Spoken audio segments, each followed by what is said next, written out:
Assalamualaikum warahmatullahi wabarakatuh.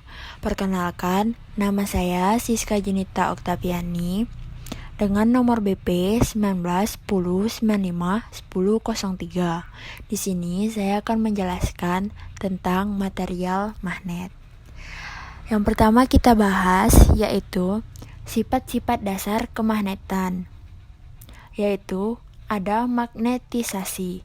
Magnetisasi adalah jumlah atau banyaknya momen dipol magnetik dalam setiap satuan volume sebuah material. Yang kedua, ada induksi magnet. Ketika arus dialirkan pada sebuah kumparan yang meneliti besi lunak, maka terjadi orientasi pada partikel yang ada di dalam besi. Orientasi ini mengubah atau mengarah pada kutub utara dan selatan magnet. Kemudian ada permeabilitas magnet. Permeabilitas magnet adalah derajat magnetisasi material yang merespon medan magnet linear dari luar. Kemudian ada suseptibilitas dengan rumus M sama dengan K dikali H, di mana K adalah besaran saklar dan K inilah yang disebut dengan suseptibilitas magnetik. Suseptibilitas magnetik atau K adalah ukuran seberapa mudah bahan atau material dimagnetisasi. Kemudian ada gerak magnetis. Gerak magnetis adalah jumlah dari semua arus dalam beberapa penghantar yang dilingkupi oleh medan magnet atau oleh garis plug magnetik.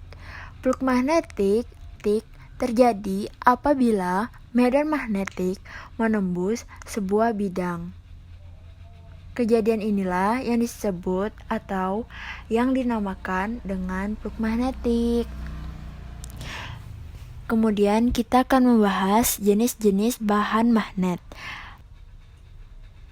Berdasarkan sifat kemagnetannya, bahan magnet dapat dibedakan menjadi feromagnetik, paramagnetik, diamagnetik, antiferomagnetik, dan perimagnetik.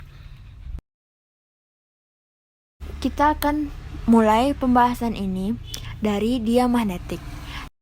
Diamagnetik merupakan bahan yang mempunyai suseptibilitas magnetik yang kecil dan bernilai negatif. Kemudian kita akan membahas ciri-ciri dari bahan diamagnetik.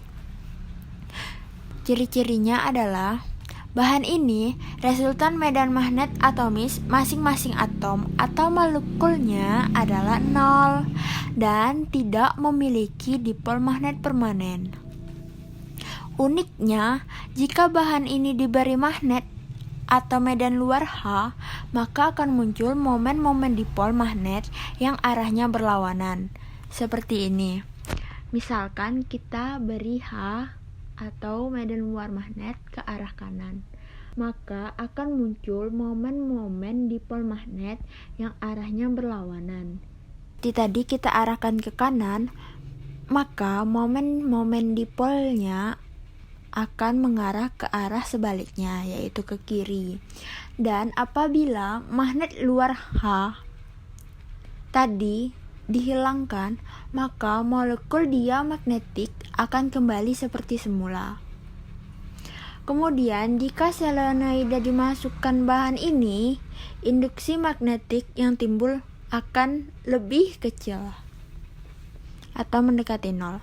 Berikut adalah bahan-bahan diamagnetik. Contohnya bismut, tembaga, intan, air raksa, dan sebagainya. Dengan suseptibilitas yang semuanya negatif. Kemudian kita akan membahas paramagnetik. Paramagnetik merupakan bahan yang mempunyai nilai suseptibilitas magnet yang kecil, namun masih bernilai positif. Meskipun sama-sama mempunyai suseptibilitas magnet yang kecil, paramagnetik masih bernilai positif dan tidak bernilai negatif seperti diamagnetik. Ciri-ciri bahan paramagnetik. Dapat kita lihat, bahan-bahan paramagnetik resultan medan magnet atomisnya masing-masing tidak nol dengan momen dipol permanen, tetapi arah momen dipolnya bersifat acak seperti yang ada di gambar. Dan apabila kita beri medan magnet luar H, maka sebagian dipol magnetnya akan terorientasi dan muncul sifat kemagnetan yang lemah. Karena misalkan kita H ke arah kanan, maka semuanya momen dipolnya akan ke arah kanan namun tetap bersifat acak dan tidak searah, sehingga menyebabkan kemagnetan yang muncul bersifat lemah. Dan saat magnet luar tadi dihilangkan, maka molekul paramagnetik akan kembali seperti semula.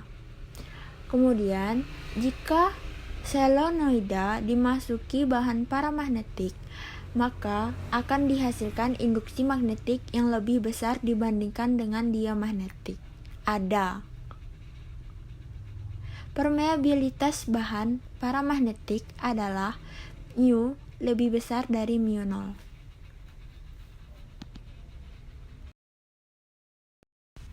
Kemudian kita akan membahas tentang feromagnetik.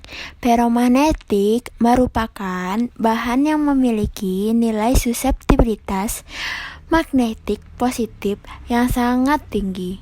Ciri-ciri feromagnetik adalah bahan ini mempunyai resultan medan magnetis atomis yang besar.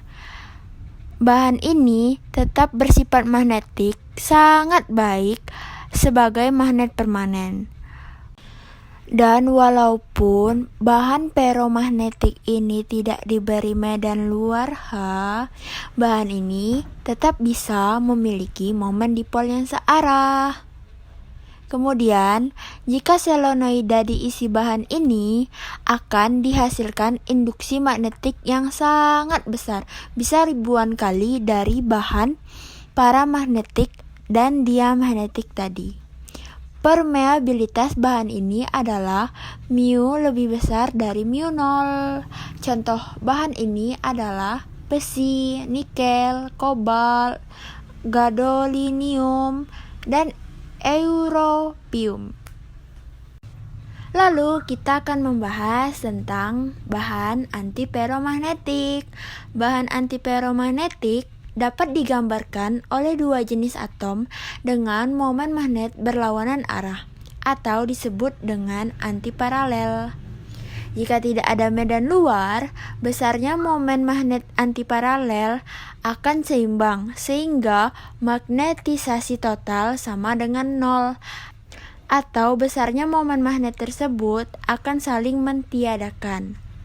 Contoh bahan antiferomagnetik adalah kromium dan manganes. Dan terakhir kita akan membahas tentang bahan perimagnetik. Bahan perimagnetik mirip halnya dengan bahan antiferomagnetik. Bedanya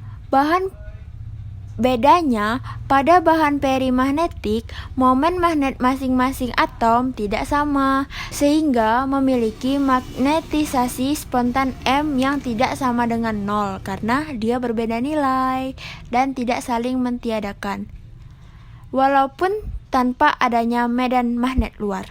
Contoh bahan perimagnetik adalah besi perit, zinc perit, dan nikel perit. Kemudian kita akan membahas tentang bahan magnet keras dan bahan magnet lunak. Yang pertama yaitu bahan magnet keras. Bahan magnet keras adalah jenis magnet yang terbuat dari bahan pembuat magnet yang susah untuk dibuat. Namun, pada saat sudah menjadi magnet, sifat kemagnetannya dapat bertahan lama. Contoh magnet keras yaitu baja dan kobalt. Kedua, magnet lunak. Bahan magnet lunak adalah jenis magnet yang terbuat dari bahan yang mudah untuk dibuat. Akan tetapi, setelah menjadi magnet, sifat kemagnetannya tidak dapat bertahan lama. Contoh bahan ini adalah besi. Sekian penjelasan dari saya. Apabila ada kesalahan, mohon dimaafkan. Saya akhiri dengan wassalamualaikum warahmatullahi wabarakatuh. Terima kasih.